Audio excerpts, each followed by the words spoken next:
do this every time. I should make a list of the start of every date. Something's wrong with you. Only something. Okay.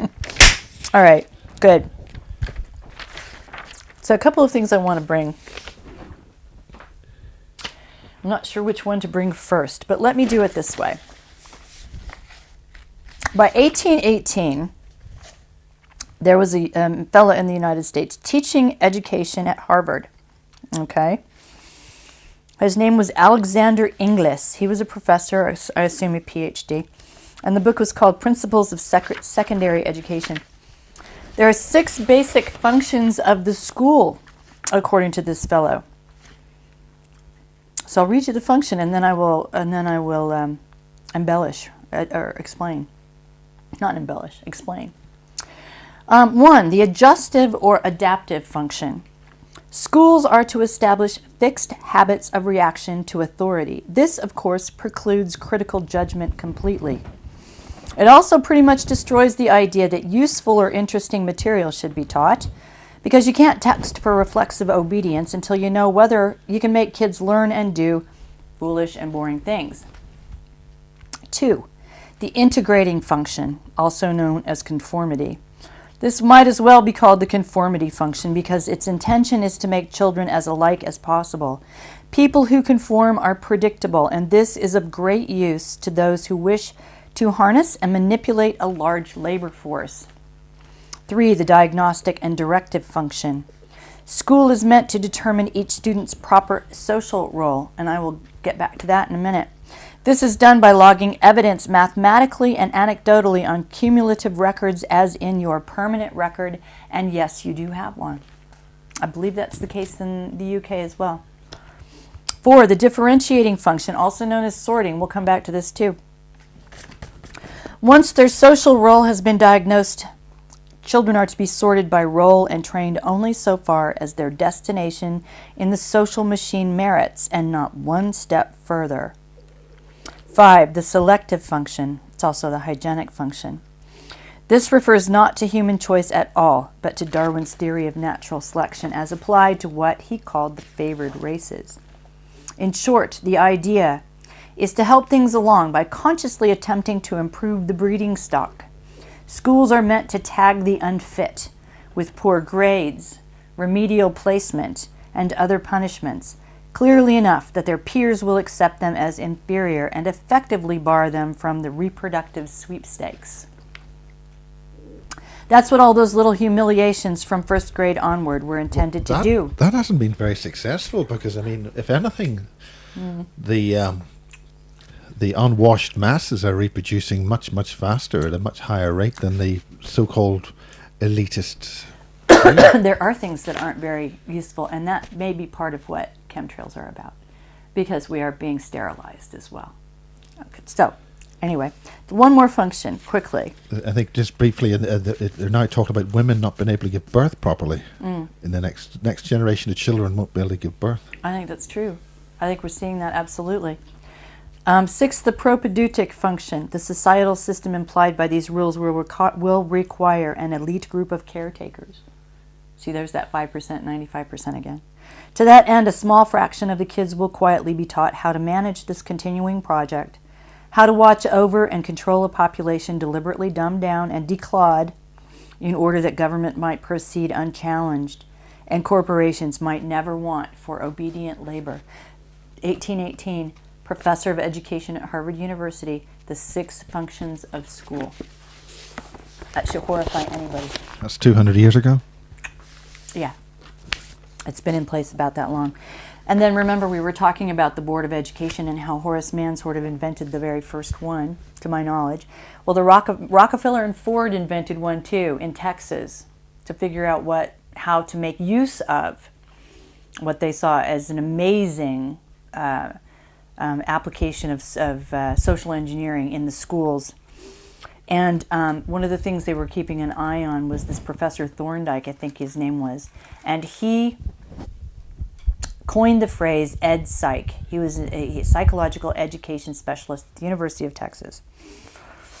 Rockefeller and his cohorts made this, and Ford made this Board of Education, and they actually made themselves a little mission statement. Can I read it? Yeah. 1906, yeah? First paragraph.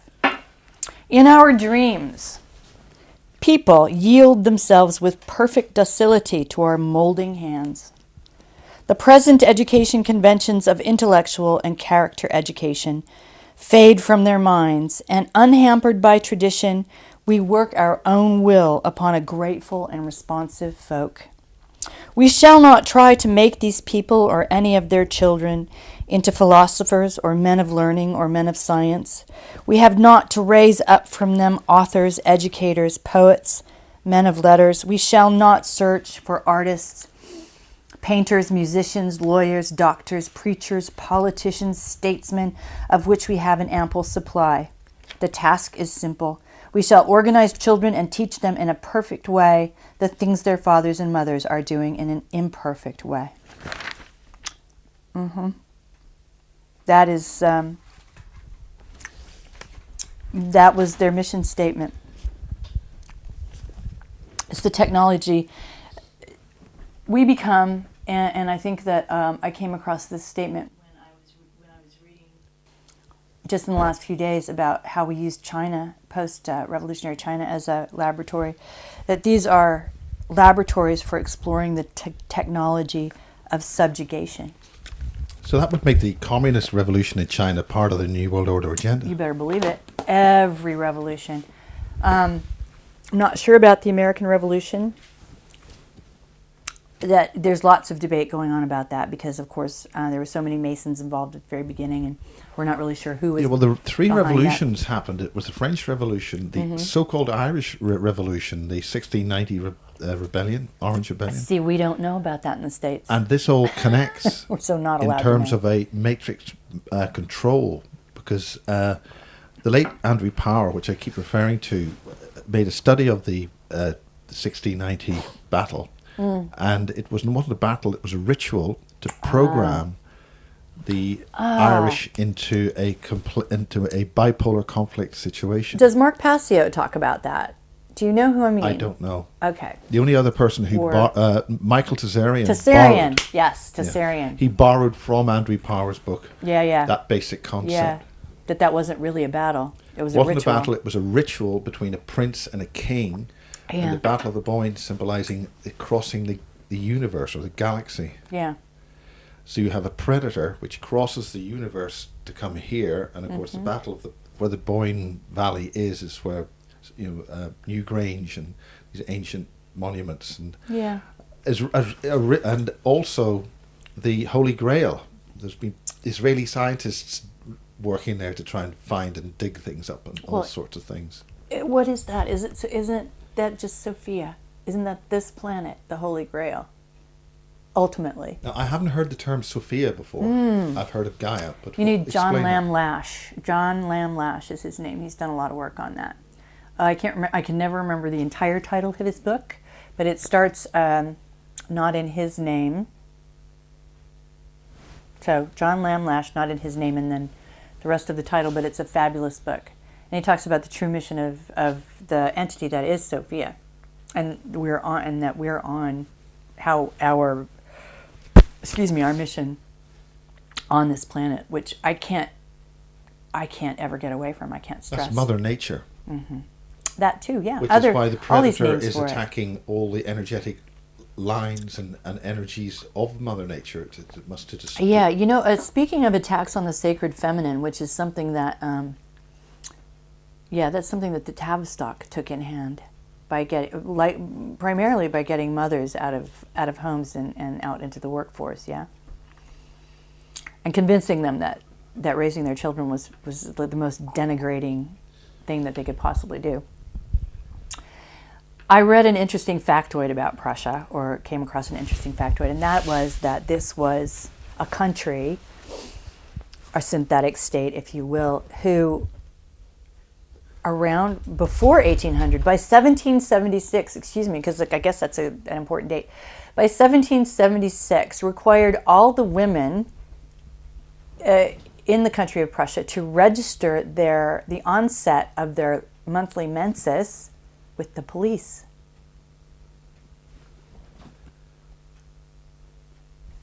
I know, it sort of takes your breath away, That doesn't must it? be a.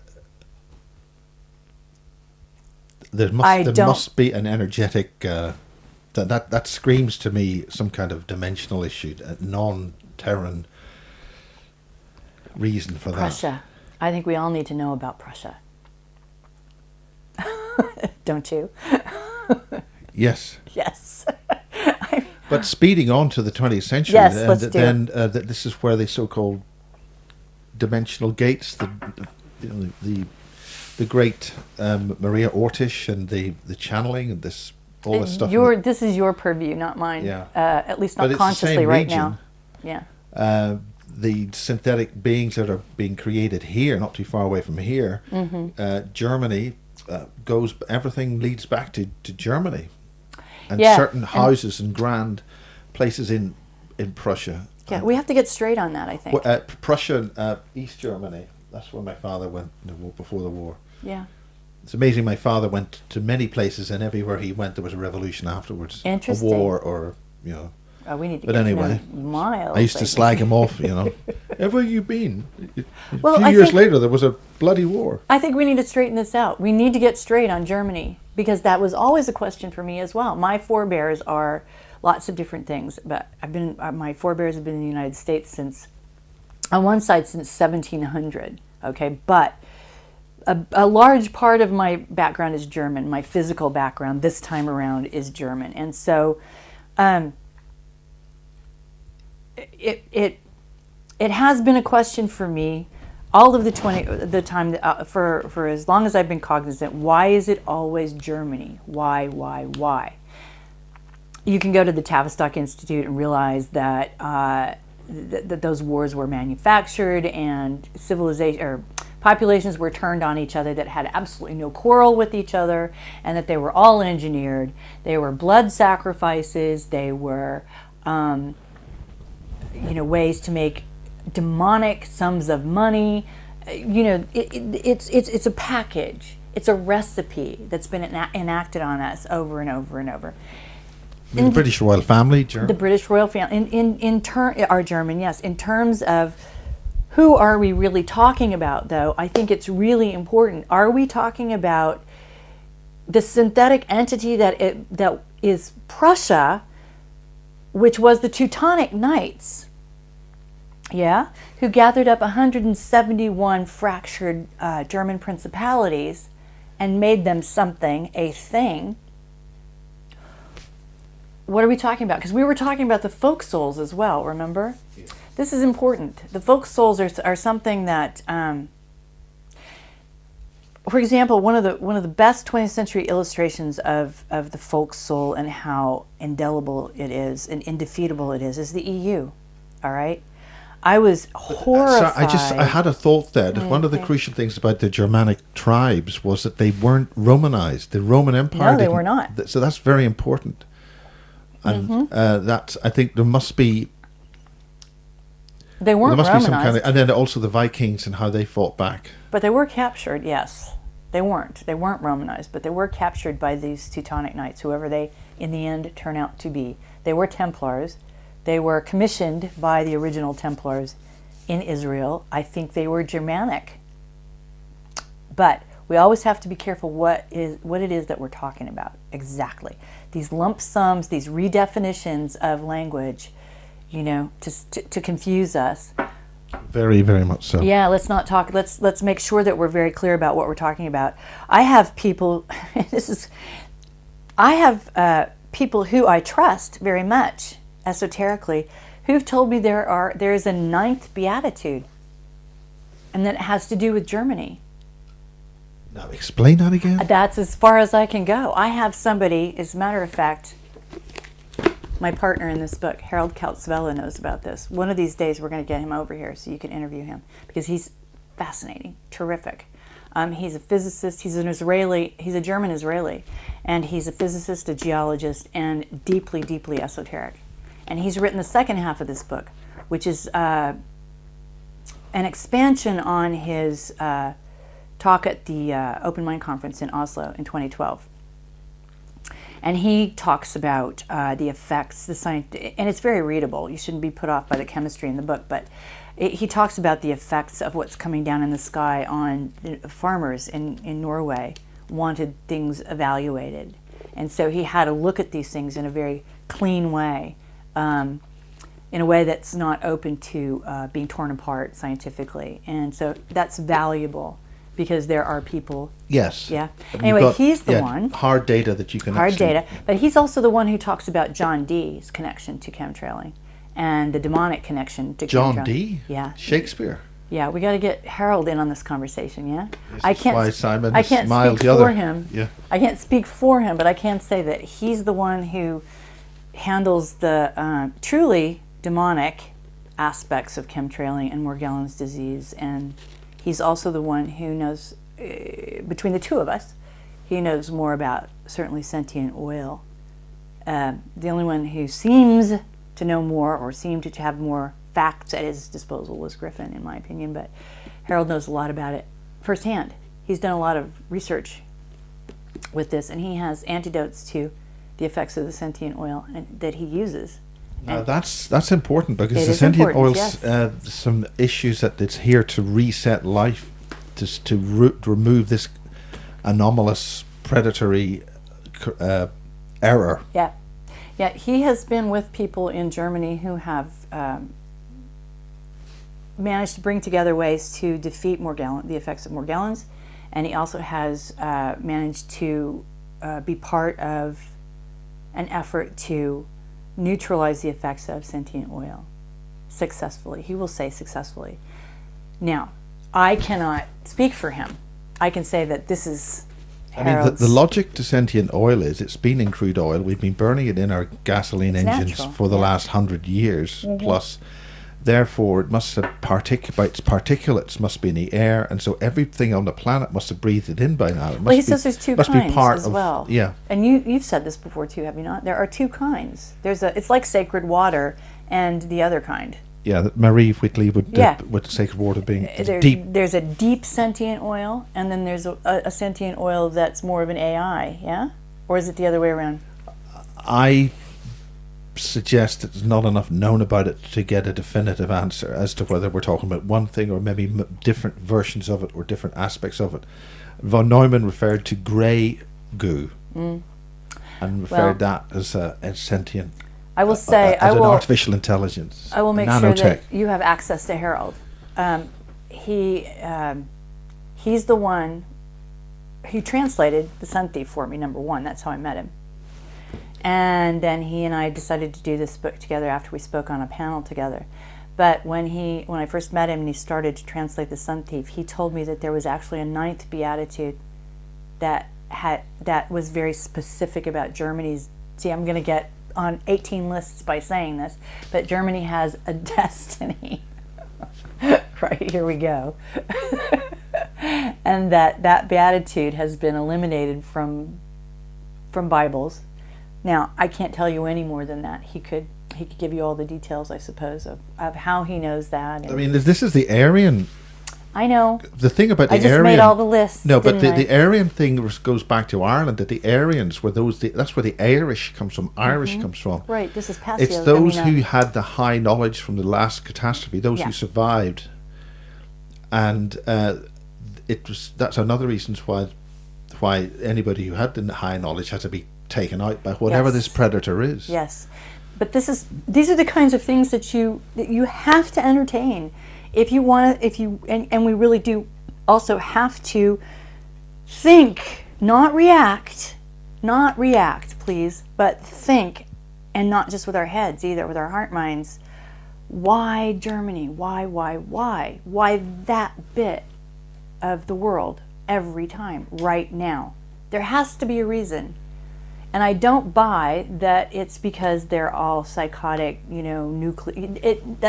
That's what the Tavistock and the Frankfurt School have. Well, it's really the Tavistock. The Tavistock's the war machine, but that is the recipe they've given us, that we're forced down our throats, that we're forced to believe. Well, exactly. I mean, what you just referred to there is exactly. Again, I keep going back to Ireland. That's why the Irish, the high knowledge people who had the ancient knowledge, either it's in their DNA or what it is, they had to be diverted and put into a conflict situation, so they would never think. Exactly. This is about a destiny denied, and so is Ireland. You're saying the same thing. This is about a destiny denied, and frankly, that is an esoteric crime of the highest order, in my opinion. All right? It's one thing to physically end a life. That's a crime, and it's an esoteric crime, absolutely. But I think, too, it's, in esoteric circles, it is considered to be an even higher crime to stop someone in their tracks, keep them here on the planet. Caspar Hauser was a really good example of this, and just not let them fulfill their destiny. That can happen with countries as well, and I think that's definitely happened with Ireland, with the Hibernian, destiny. I would call it the Hibernian destiny. Yes, the term Ireland's too emotive, and it's actually a later term. It wasn't called Ireland till much later. Because you go back to things like the Hibernian mystery schools. This is a big thing. This is a real, solid earth blood gesture. All right, and the same thing has happened to Germany in the 20th century. You can't think of what was there prior to World War I in terms of just the heart and the philosophy and the gesture and the folk soul and all of those things, and just assume that somehow they turned into demons and became, it's not. It doesn't make any sense. It doesn't make any sense. We have to stop reacting when we're talking about these things. Yes. Yeah, and a lot of our language is programmed, even with the Jews, and they're victims of what they're being put through by their own leaders. We're all victims. We're all victims, but the idea is not to be a victim. The idea is to be positive and think and work through the problem and push a wonderful world and a planet and a civilizations, groups of civilizations, to a more positive. And now let's talk about the folk soul a bit too, because this, to me, if I had a visual, it would be sort of like a patchwork quilt in a way that goes around the planet, and I'm not saying that that's actually what it is. I'm just saying that I'm trying to get a visual in place. But we come here in any incarnation, and we land in a certain culture, very much on purpose. So our individual purpose is wrapped up in the purpose of the culture in which we live. It's that symbiotic relationship, and we are imbued into our very bones with the folk soul of the culture that we are born into. That is a template, if you will. I don't like the word template. I'd like to study at some point the connection between the word template and Templar. However, I prefer a German word. It's called Ur, U-R. And for me, Ur is the very basic, original prototype of anything. The Ur soul of a country can be described in words, I suppose, as its folk soul. And that Ur, because it's a template, lives in the morphogenic field. And so that is why it's very difficult to get to.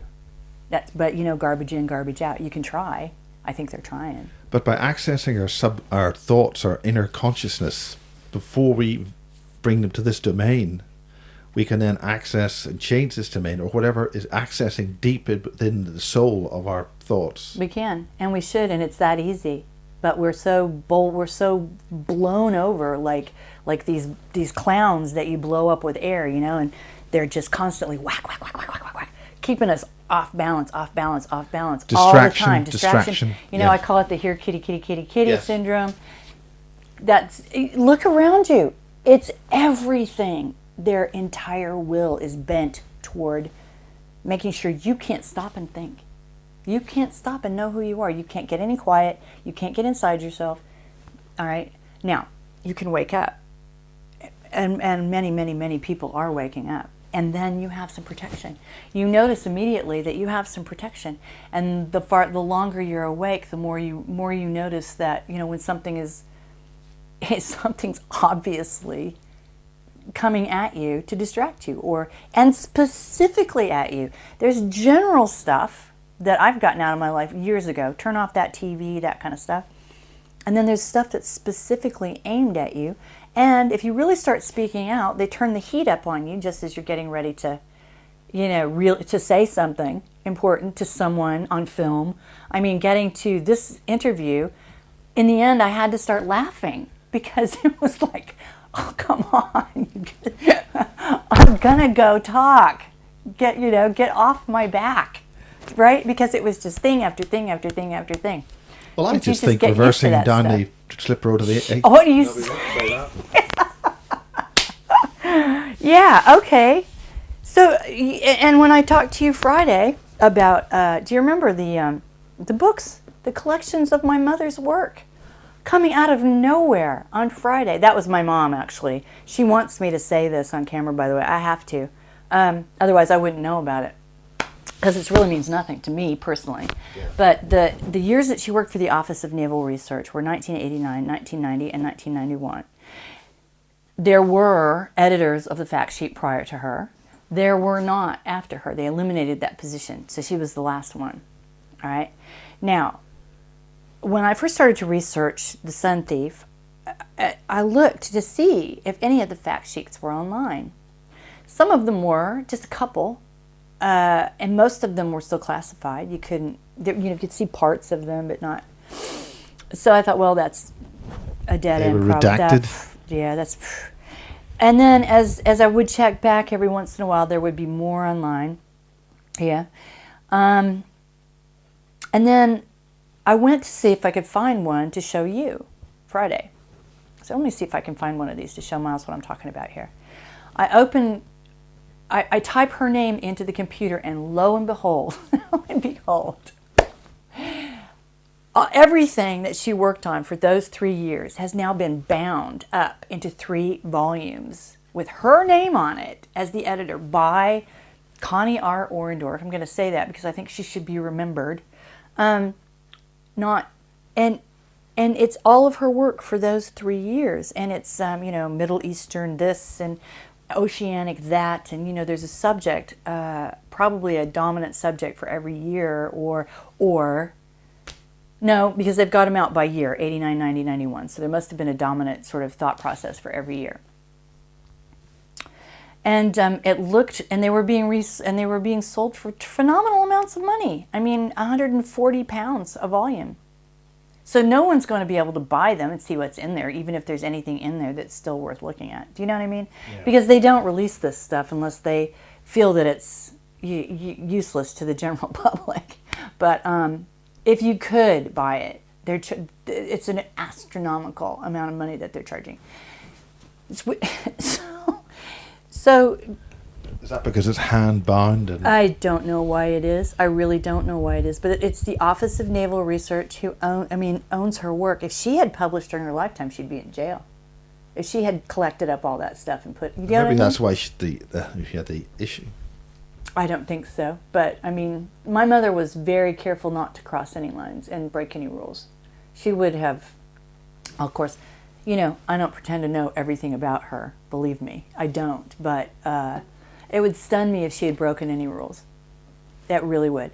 And that was, I think, primarily because of her. The only thing she had that could be used against her was me and my little brother. And she loved us very much. So I doubt if she would have crossed anybody and put us in harm's way. So, but I think what's going on here is a technique that the Tavistock Institute uses. Simon Parks talked about this. He said the spell doesn't work unless they tell you what they're gonna do to you. I've always had this theory that you can't lie unless you park the truth someplace. The lie, you can spread the lie, but it's not going to work unless you park the truth somewhere. There has to be that, there has to be that balance. So there's that. Do you want to talk very briefly about Parks, Simon Parks? Well. He's an interesting fellow, that's for sure. I have had some conversations with him, but just in passing, and so I don't know him very well. I was kind of hoping that we would be on the same panel together at some point, and I still hope that will turn out. I know that well, you were going to be in the same panel, but we were going to be in the same panel, but then he seems to know some things up that he doesn't want to talk about, and he and I are not friends, so I don't know about it. What do you want to talk about? Do you want to Parks? talk about that? What have you referred about that in the last half Well, hour? I can only say, something news happened. yeah, something new's going on. He's uncontactable for the most part, according to most people right now. Although I did just see an interview with him that was done by my friend Joe Conrad, and Whidbey, I suppose. Where can people see that? Oh, you can see it on my magazine, Vortex. Posted it there, but Joe Conrad has it in English on his channel, which is German. Bewusst, BEWUSST TV.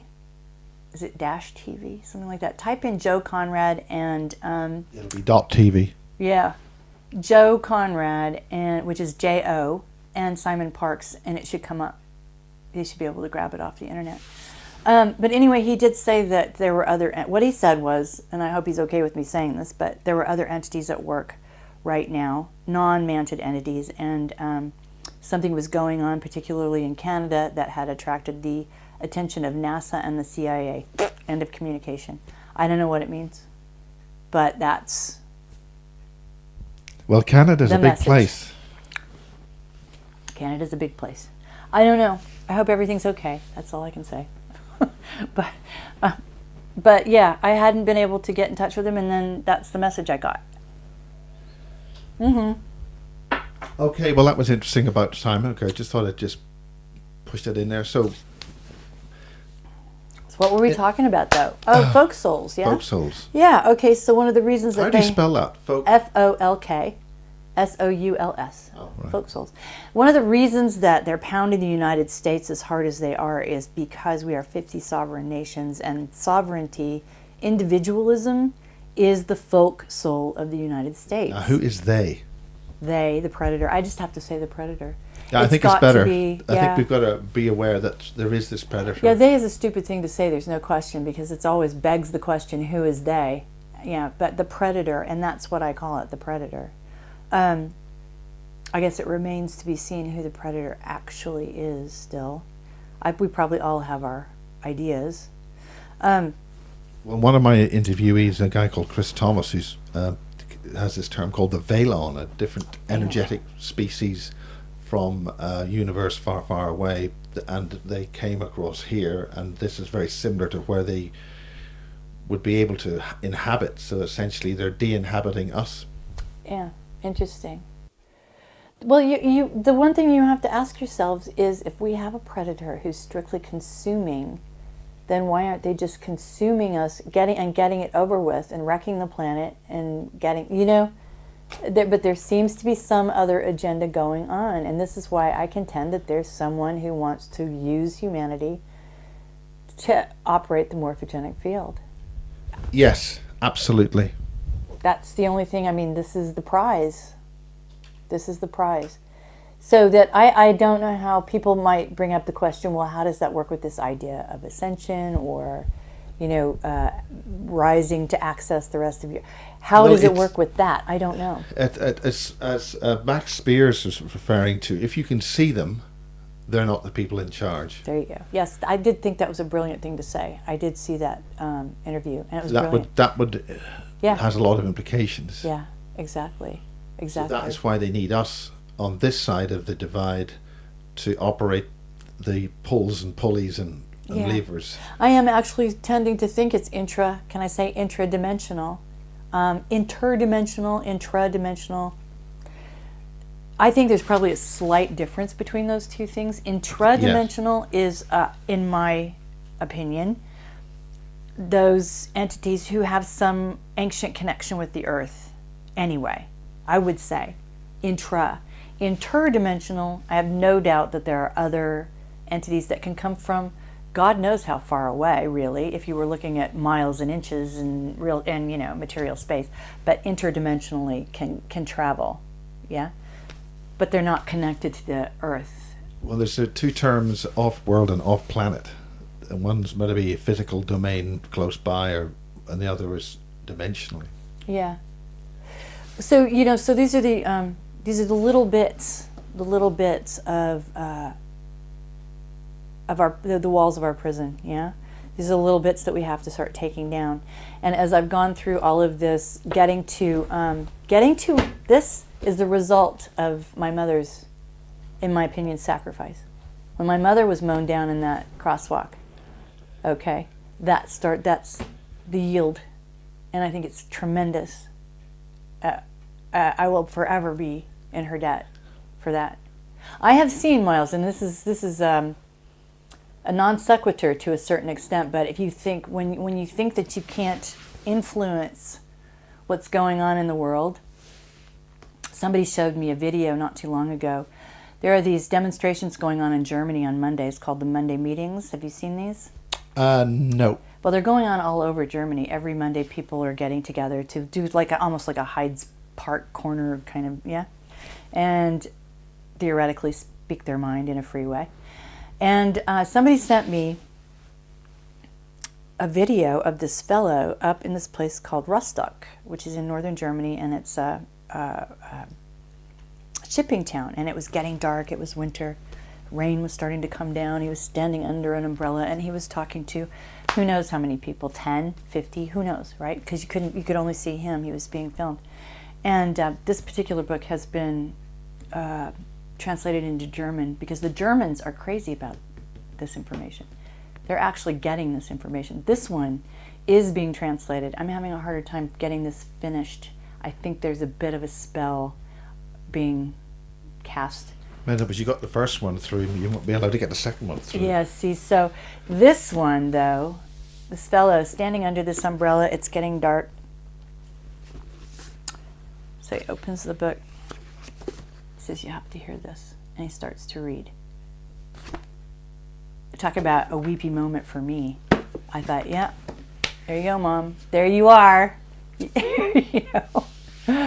So it's a kind of a non sequitur, but it's one of those things where I bring that up because people think that people don't understand this ripple effect of what they're doing and how that goes out. It may seem like nothing, but I had a professor who used to say to me, look, a single drop of water in the ocean may seem like nothing, but if it's a bit warmer than the ocean, it will change the whole ocean, even if it's to an infinitesimal degree. Well, the butterfly effect, as they said in the 60s. Yeah, Was it in the 60s or 70s? Yeah, that's chaos theory, yeah. So schools, I have decided, turning off my TV and then jumping on this idea of getting our children out of school prison. Well, that's what a lot of kids are doing. They're getting rid of the TV, but they're also getting into the video game. Yeah, you have to give them something to do instead. That's the thing. They have no point of reference at this point. Even though, and there are a couple of things I can say about this, because like I said, I do teach. I have a master's in Steiner education, and I practice that. So a couple of things that I can say about that. First of all, you had Mary Rodwell at last year's conference, and she talked about learning disabilities being protections for the children who are coming in, and I believe that's absolutely the case. If you think about it, we can't get the schools to stop punishing the children can protect themselves in some way. Well, there's a common purpose issue about how to make sure common they're kept. Purpose and Common Core in the United States, it's the most abusive thing that's ever been done to children. But Mary Rodwell's right. They're coming in with physiological configurations in an attempt to protect themselves from what's being done to them. That's number one. We have to embrace that. Number two, they are coming in right now to change things. It is their mission. It is their destiny. I used to say, and I've said this before, I try to be very careful about how I talk about these things with my own children. I think it was right after Fukushima that I brought it up with my oldest son, because I thought, well, this is Fukushima. We really have to I have to say something about this, but what the hell do I say? So I brought the subject up with him, and his instant reaction was, oh, okay, well, that's it, Mom. We're cooked. It's over. What's the point?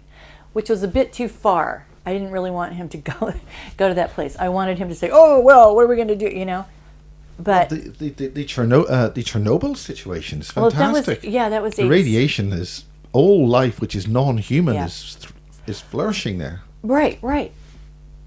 So, but they don't know that because they're in school, and then they are not allowed to know any of this. And so I thought, well, maybe I shouldn't be that blunt with the children about some of these things. And then I realized that, these children are affected physically, mentally, emotionally. This is their world. Not only, and not looking at them as victims of the world that they've incarnated in. They're not. They came here to deal with this. This is their battle. They also have a lot of pre-knowledge. Yes, this is their battle. We have to support them in this battle and not be afraid. They know. Of course they know. They know all of this. So we just have to get that they're here at as we've read before, at the turning point, at the turning of the tide, to turn the tide. Yes. All right? Which is another reason that the Predator has tripled, quadrupled, exponentially rolled out its efforts to beat children down. Because they know, he knows, the Predator knows, that the children who are coming in now mean business. They're not. That is why not us, kidding. our generation right now, must enable that path for them as much as possible. Yes, exactly. I mean, I was asked by a small little girl. She must have only been about 4, maybe 5 years old. Her father was said, she has a question to ask you, and the question was, she was very, very shy, and she asked, where do we come from? But she only asked that question because she knew that I knew the answer that she knew already. And I said, well, we're all extraterrestrials. We're all from out there. Yeah. And she knew that. I know. My oldest son just did the same thing to me. She hadn't read any books. She's just born with that knowledge. Right. My oldest son just did the same thing to me. I said, where do you think you're from? Hal? Mom, I'm just an observer, he says to me. And he means that. He may not know exactly what he means when he says that right now, but he's not kidding. Mom, I'm just an observer. So, well, observers change existence. Mm-hmm. Right, the observation principle, like you can't. Yeah, the cat. Which, Schrodinger's cat. That's right. You can't. The split beam experiment. Exactly. But they know, so they know. So we have to stop. But that's exactly where the concept of perception and cognition, the Predator is attacking. Yeah, exactly. In my opinion. Exactly. So this all the sexual predation that's going on right now to fracture the children's minds, that increases exponentially, which we've all known for a very long time. 1 turns into 100 because that's the nature of, not always, by the way, but it's generally the nature of how that works. The scale of the programming and the scale of adult population matrix programming is just incredibly increasing. And this sexual predation goes along with the Frankfurt School. It was Georg Lukács who was part of the original Bolshevik Comintern, the Communist International Party,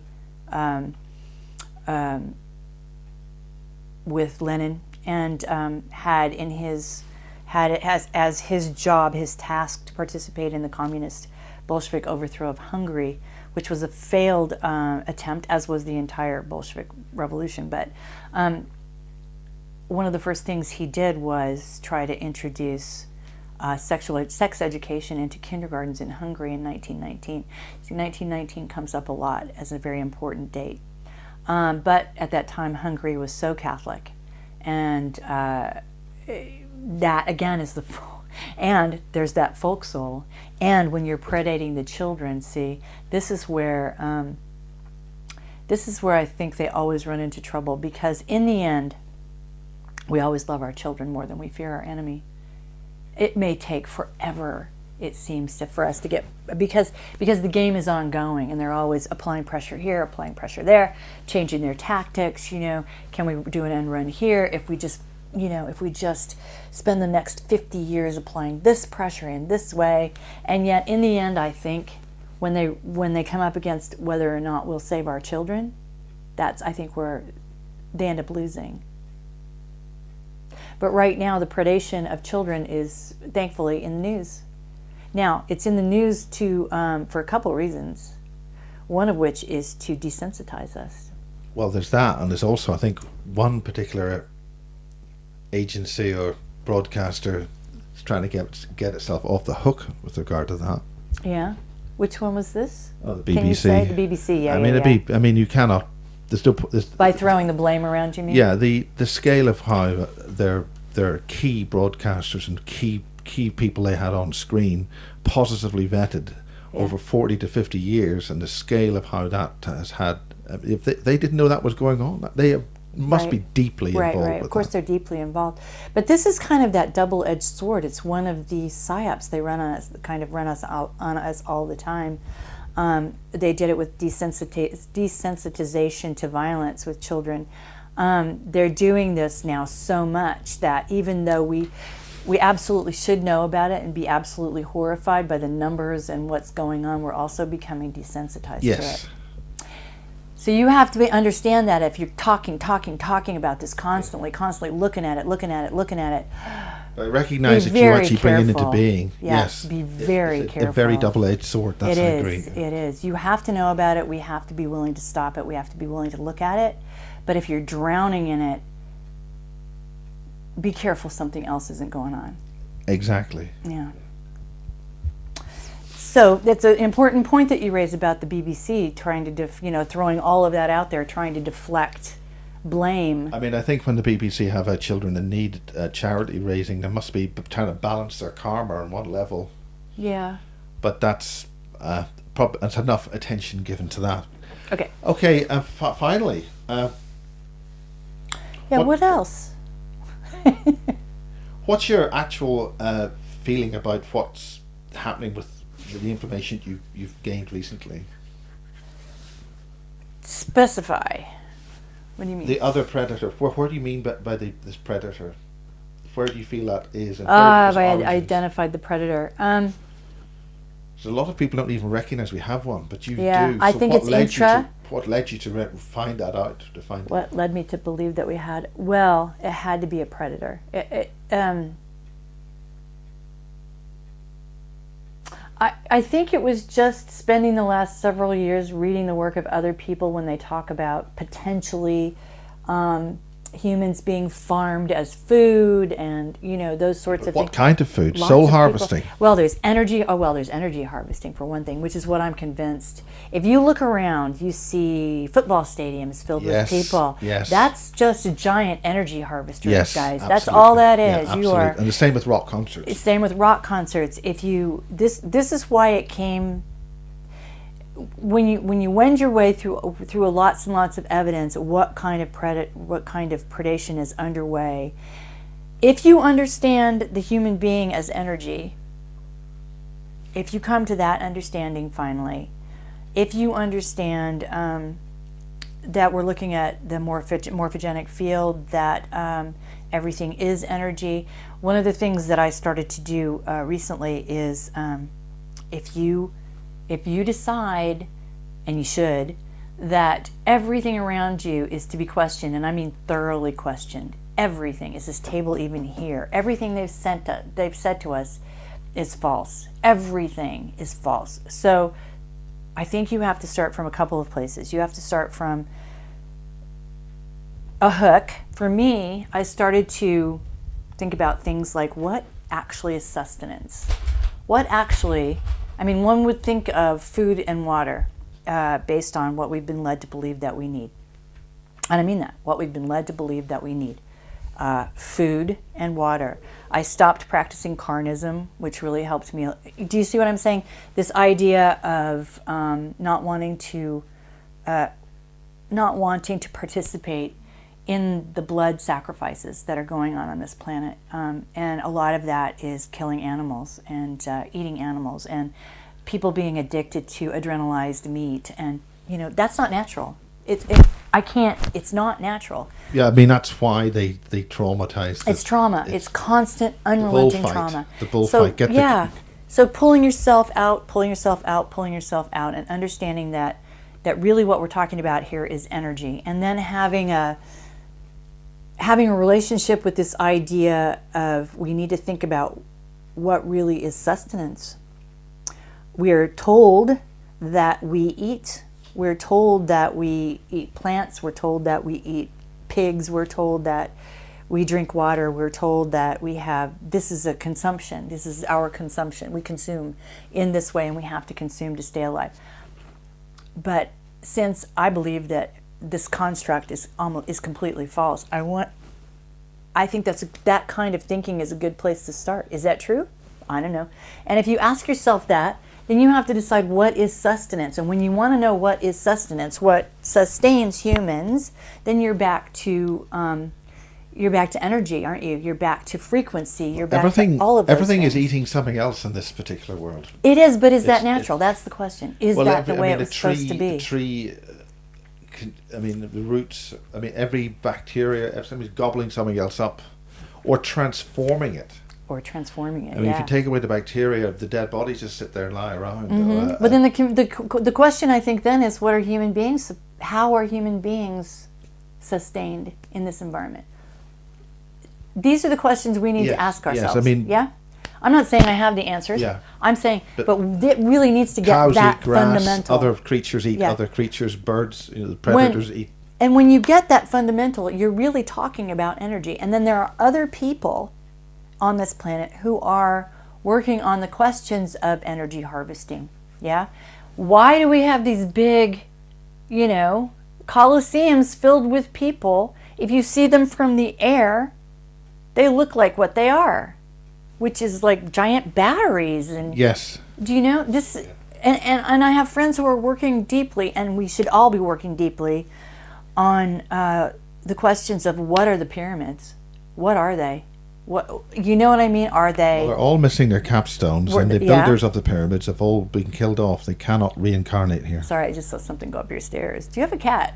No. Okay. You saw something go up the stairs. I did. Sorry. Pussycat. I thought it was a cat. Yeah.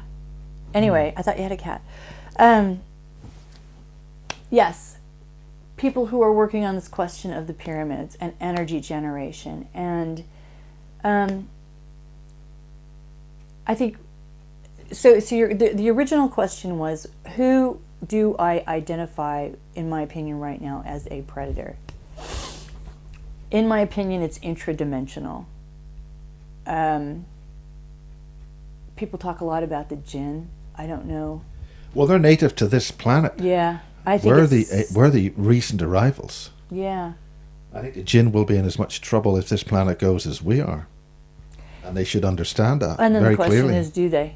That predator thing, do they understand? Or are they just so driven? Well, perhaps the enemy of my enemy is my friend. This That principle. Yeah, the French way to do algebra, as they say.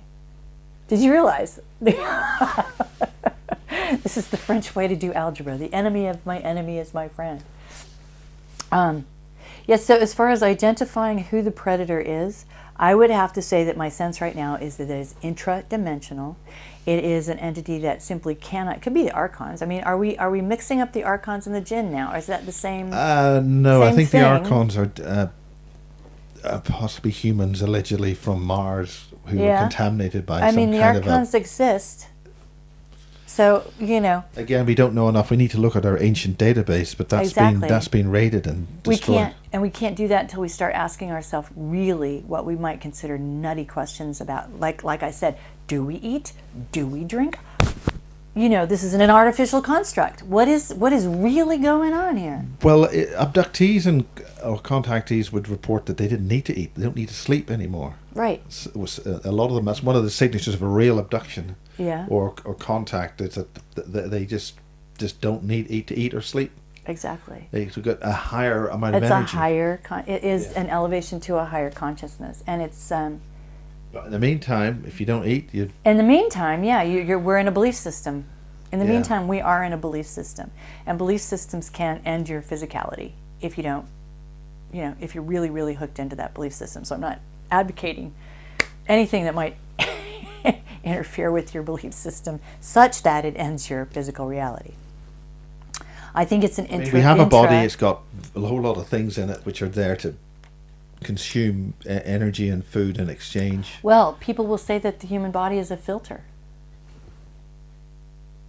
Well, that's one way of doing it. There are people who say the human body is a filter, and that we don't need much of this business would, if we let it, it would just shrink and our bodies would filter.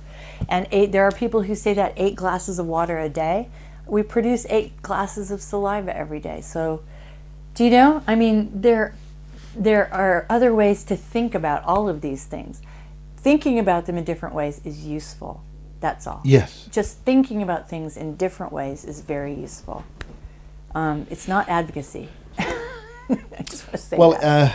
As we close Basis 45, what's your number one thing you want to get across? What's your concluding thought? That's easy. That's easy. The imagination. Okay. Our left and right brains are meant to be talking to each other. All right. Our left and right brains stopped talking to each other when the industrialists got into the mix, and they compartmentalized everything that we were doing, and they turned us into cogs and wheels in factories. And we lost the ability to consciously be in the context of anything that we were doing, and that took away all our power to advocate for ourselves, because if you don't have context, what can you argue? You can't argue anything because you have no fodder to argue with. You only have the fact that you can turn that screw 57 seconds out of every 60, okay? Remember that. And that 57 seconds out of every 60 is what started to sever the connection between the right and the left brain. And then the masculine and the feminine. Indeed, and the feminine was so heavily wiped out. And so is by the masculine. Some kind of predator 2,000 years ago or more. Right, right. Well, you know, this is the Venus return. This is their back. This is Isis, Venus, Sophia. This is all of that. And it started June 4th, 2012, I think. 2012 was it, or 2010? Anyway, it was 2012. The return, Isis, the return of Venus. The Venus return on June 4th, 2012 was very important. It started this feminine, sacred feminine empowering again.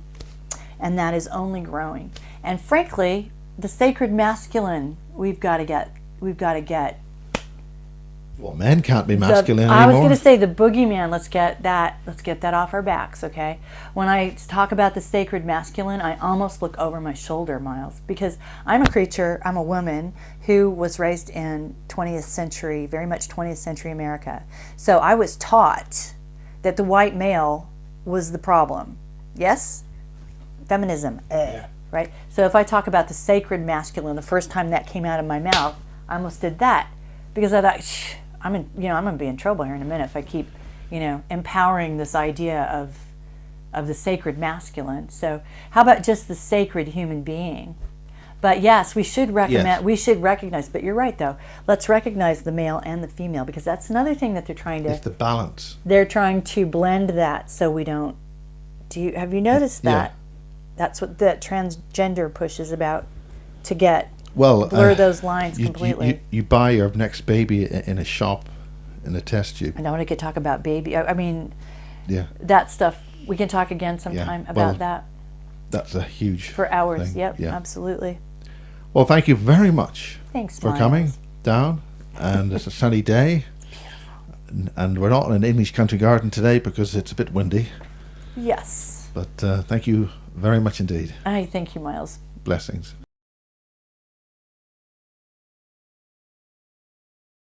If people want to get hold of you, Cara. Well, there are a couple of ways. First of all, if you would like me to interview or speak, contact me at whitelionpress@yahoo.com. And also, I have a magazine online. It's called, you can get there by going to www.vortexcourage.me. And also, I have to say this, I should have said this to you before, but my books in Dangerous Imagination, especially in Canada and Australia and New Zealand, were only being offered through Skype. Because Skype is easy to change. Print is not. So, I don't know why Amazon was doing that. I don't care. I took them out of Skype, and I set up a Shopify channel, which I would be happy to send you the list for that as well. Shopify, what is it? You can email it. Yeah, Indie, INDIE dash kitchen. Is it at myshopify.com or dot? I think it's at, well, anyway.